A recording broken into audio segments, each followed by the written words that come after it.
Hi everyone, welcome back to Let It Cook cooking channel. It's asparagus season. Today we're making a quick asparagus quiche. For this we need olive oil, pepper, ready-made puff pastry, cream, salt, eggs, parmesan, pine nuts, an organic lemon and a bit of nutmeg. And here I have green and white asparagus, which I have already peeled and pre-cooked for about 6 minutes so that it's just a bit softer. I prepared the asparagus in well-salted water with a lot of sugar in it, yes, let it cook briefly in there, then put it in ice water so that the nice green color of the green asparagus is preserved, and that's how I prepared it, yes. If you prepare it like this, you'll see this recipe comes together super fast, okay? So, first we'll make what's called a custard. What is a royale? A royale is nothing more than cream and egg. Yes, so now I'll take the cream and add the eggs.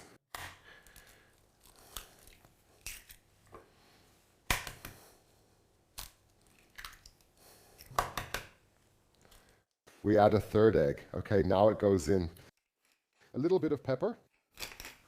A little bit of salt. And a little bit of nutmeg. Voila.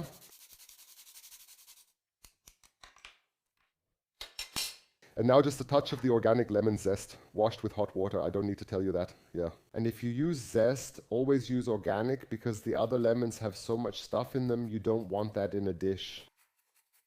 We'll just add a splash of it now, okay? It doesn't have to be much. A quarter of a lemon is enough, as you can see here, really just a little. It should just give a very light lemon note, okay? It shouldn't overpower the asparagus, that would be a shame. That's why we add a little less. And now, because I cleverly left my hand blender in the car downstairs, and I'm very lazy and live on the 4th floor, and I'm not very good on my feet right now, that's why I have to do it this way. If you have a hand blender at home, use that, it's much easier, yeah. But this will work just as well. It's basically an immersion blender, just by hand. Okay, I seasoned the custard a bit more. Go ahead and taste it to make sure there's enough salt in it, because otherwise the quiche will end up bland, and that would be a shame. Now just use a quiche pan. Today I'm using ready-made puff pastry because it's just much faster. Yeah, we said we wanted to make a quick quiche. So I bought one of those rolls from the supermarket.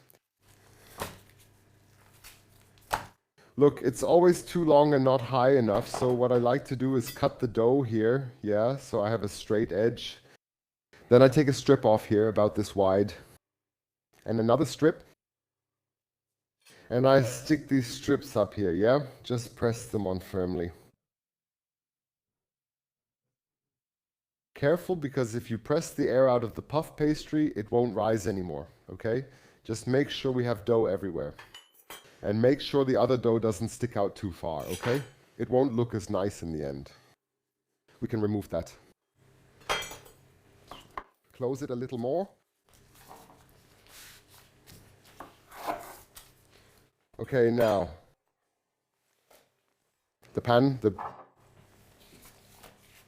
just put the dough on this baking paper that comes with it, right in here, okay? And now you see, now I have about the same rim all the way around. That's important too. And now I'm putting the asparagus in here.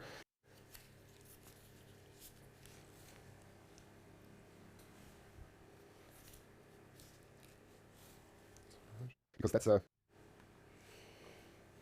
I love asparagus personally. There are a lot of people who don't like it that much. I can't understand that at all. I'm an absolute asparagus fan. Green asparagus is even better, especially early in the season. There's a nice light green variety. I'm not sure if you've seen it. I think that's the very best when it comes to green asparagus. I have a bit more green asparagus than white. I have to cheat a little here. There. Yeah, because that looks really good. It fits except for the spear. Okay, now this is important. I probably made a bit too much custard mixture. That was probably 100 milliliters too much looking at it now. Now you've already preheated the oven, right, to 170 degrees, because when you put this together now, so you put the asparagus in, you pour the custard mixture over it, then you have to work a bit faster. If you wait too long, the dough will get soggy and won't be crispy anymore. Yeah.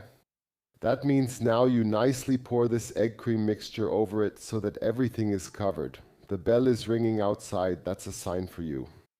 Click the bell below, then you'll get a notification when I upload a new video. And of course, just a reminder, you've been really great about liking the videos lately. Keep it up. Now I'll add a bit of pepper on top. As you can see, I made one too many of these. Now I'll add Parmesan on top.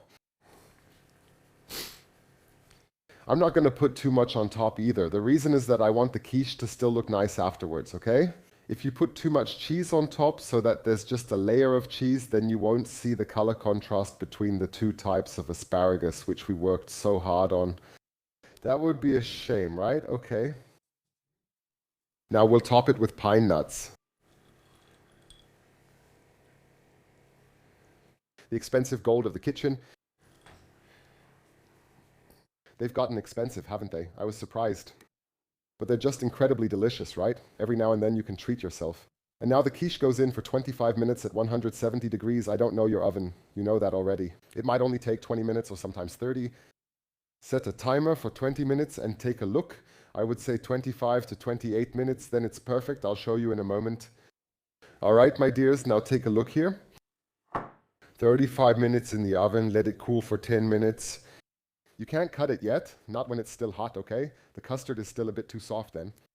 What you can do is prepare it like this and then heat it up again later, okay? But first, let it cool down a bit so you can get it out of the mold. And now you can simply take it out by grabbing the paper here.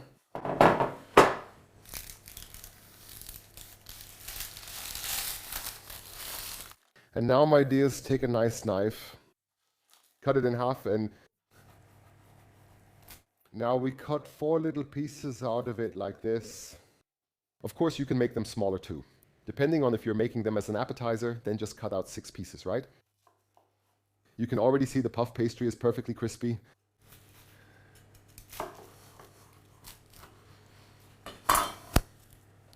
Shot my hair. Take a look at how nice and juicy it is. And now just drizzle a bit of nice cold pressed olive oil on top, okay?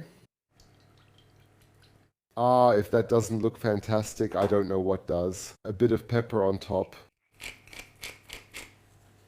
And now, my dears, there, go ahead and...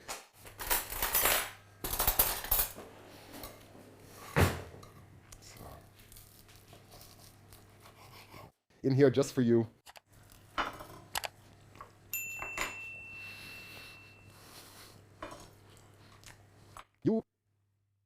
Even after cooling, it's still hot and tastes fantastic. This one just needs a pinch of salt on top. That's why you should season the custard mixture well, as I said before. Now I wish you a lot of fun making it yourselves, okay? Enjoy your meal, and we'll see each other again next week on Let It Cook Cooking Channel. Take care. Bye. See you.